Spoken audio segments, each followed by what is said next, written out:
دعائے قنوت سے مراد وہ جو مخصوص دعا ہے وہ ہے جیسے اللہم انا نستعینک و نستغفرک جو وتر میں پڑھی جاتی ہے. اگر یہ یاد نہیں ہے تو کوئی بھی دعا پڑھ لے، جیسے ربنا آتنا فی الدنیا حسنہ یا ربنا ظلمنا انفسنا وان لم تغفر لنا الی آخرہ، یا رب اغفر وارحم وانت خیر الراحمین، یا رب اغفر لی ولوالدی، یعنی کوئی بھی دعا پڑھ لیں گے تو جو وتر میں دعائے قنوت پڑھنا واجب ہے وہ واجب ادا ہو جائے گا. تقدیر کا مطلب یہ ہے کہ اللہ تعالیٰ نے اپنے علم سے جو خدا کو معلوم تھا کہ بندے نے یہ کرنا ہے، وہ اللہ تعالیٰ نے اپنے علم کے مطابق لوح محفوظ میں لکھ دیا. تو وہ لکھا ہوا جو ہے وہ یہ ہے کہ ایسا ایسا ہوگا. تو جو سابقہ لکھا ہوا ہے اس لکھے ہوئے کو تقدیر کہتے ہیں، اور اشیاء جو ہے جو افعال ہیں پھر وہ اس کے مطابق واقع ہوتے ہیں. اچھا، تقدیر کے اندر ہر شے لکھی ہوتی ہے کیونکہ لوح محفوظ میں ہر شے لکھی ہوئی ہے. قرآن پاک کے اندر ہے، فرمایا کل صغیر و کبیر مستطر، ہر چھوٹی بڑی شے لکھی ہوئی ہے. تو ہر چھوٹی بڑی شے جو ہے وہ لوح محفوظ میں مستطر ہے، وہ لکھی ہوئی ہے، اور دنیا کے اندر چیزیں اس کے مطابق واقع ہوتی ہیں. لیکن یہ نہیں ہے کہ جیسا لکھا ہے تو بندہ اس کی وجہ سے مجبور ہو کے ویسا کرتا، ایسا نہیں ہے، بلکہ یوں تھا کہ جو ہونا تھا وہ پہلے سے لکھا ہوا تھا. اس کی میں ایک چھوٹی سی مثال آپ کو دیتا ہوں کہ جیسے مثال کے طور پہ یہ جو ابھی اس وقت میں پروگرام کر رہا ہوں، اس کے بارے میں پرسوں سے ہم نے لکھ دیا تھا کہ آج سلسلہ ہوگا. تو اب ہم نے پرسوں سے لکھا ہوا تھا، فیس بک پہ اپلوڈ کر دیا، لوگوں کو پتہ چل گیا. اب اس وقت میں اسی شیڈول کے مطابق پروگرام کر رہا ہوں. لیکن یہ نہیں ہے کہ چونکہ لکھا ہوا تھا تو میں اس کی وجہ سے مجبور ہو گیا اور میں اپنے اختیار سے باہر ہو کے یہ کر رہا ہوں، ایسا نہیں ہے. جو میں نے کرنا تھا اس کو پہلے سے ایک جگہ لکھ دیا گیا. اسی طریقے سے جو بندے نے کرنا تھا، جو دنیا میں ہونا تھا، وہ سب اللہ تعالیٰ نے لوح محفوظ میں لکھ دیا. فرق کیا ہے؟ فرق یہ ہے کہ میں نے جو شیڈول لکھا کہ میں آج رات 9:15 بجے یہ پروگرام کروں گا، تو میں نے اپنے اندازے سے لکھا، اور ہو سکتا ہے کہ مجھے ابھی کوئی کام پڑ جاتا تو میں اس وقت نہ پروگرام کر رہا ہوتا، نہیں پڑا تو میں کر رہا ہوں. ہو سکتا ہے کوئی مجھے مسئلہ پیش آ جاتا میں نہ کر سکتا. تو میرا جو اندازہ تھا وہ صحیح بھی ثابت ہوتا، وہ غلط بھی ثابت ہو سکتا تھا. لیکن جو خدا نے لکھا ہے، چونکہ خدا کا علم وہ اس طرح کے تردد کا شکار نہیں ہوتا، وہ قطعی ہے، وہ حتمی ہے، وہ یقینی ہے، وہ لازمی طور پہ حق ہے. تو لہٰذا جو خدا نے لکھ دیا اس کے مطابق ہی ہوتا ہے.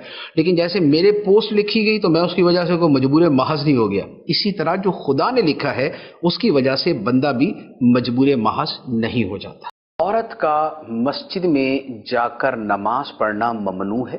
سیدنا عمر فاروق رضی اللہ تعالی عنہ نے جو خلیفہ راشد ہیں اور دوسرے خلیفہ ہیں سرکار علیہ الصلوۃ والسلام کے بعد، سیدنا صدیق اکبر پھر عمر فاروق رضی اللہ تعالیٰ عنہ، آپ نے زمانہ صحابہ میں، یہ جو صحابہ کا زمانہ تھا جس وقت صحابہ اور صحابیات ہی ہوتے تھے، نیک، متقی، پرہیزگار، خوف خدا والے، اس زمانے میں آپ نے عورتوں کے مسجد آنے پر پابندی لگا دی تھی.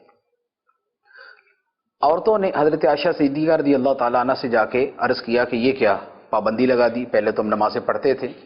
تو حضرت سیدہ عائشہ صدیقہ رضی اللہ تعالیٰ عنہا نے فرمایا کہ جو باتیں آج کل شروع ہو رہی ہیں اور پیدا ہو رہی ہیں، یہ چیزیں اگر نبی پاک علیہ الصلوۃ والسلام کے زمانے میں ہوتی تو سرکار عورتوں کو اپنے زمانے میں ہی منع کر دیتے، جیسے بنی اسرائیل کی عورتوں کو منع کیا گیا تھا. تو جب سیدنا عمر فاروق رضی اللہ تعالیٰ عنہ کے زمانے سے یہ ممانعت چلتی آ رہی ہے، تو آج کا زمانہ آپ خود غور کر لیں، آج کے زمانے میں اور اس زمانے صحابیات میں کتنا فرق پیدا ہو گیا. آج تو جو بے پردگی ہے، جو فیشن ہیں، جو انداز ہیں، جو لباس ہیں، اور مردوں کی حالتیں اور نیتیں اور افعال اور کردار جس قدر خراب سے خراب تر ہوتے جا رہے ہیں، بے حیائیاں جس قدر بڑھتی جا رہی ہیں، تو ان ساری چیزوں کے پیش نظر آپ غور کر لیں کہ آج کے زمانے میں تو بطریق اولا عورت کو مسجد میں جانے کی پابندی ہونی چاہیے، اور پابندی ہی ہے.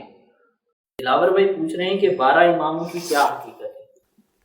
12 اماموں کی حقیقت یہ ہے کہ اہل بیت میں سے 12 وہ ہستیاں ہیں کہ جن کا مقام بڑا بلند ہے، اور ان ہستیوں کو 12 امام کہہ دیا جاتا ہے، ان کی گنتی 12 کے ساتھ کی جاتی ہے، جس میں آخری جو ہے وہ امام مہدی رضی اللہ تعالی عنہ ہیں۔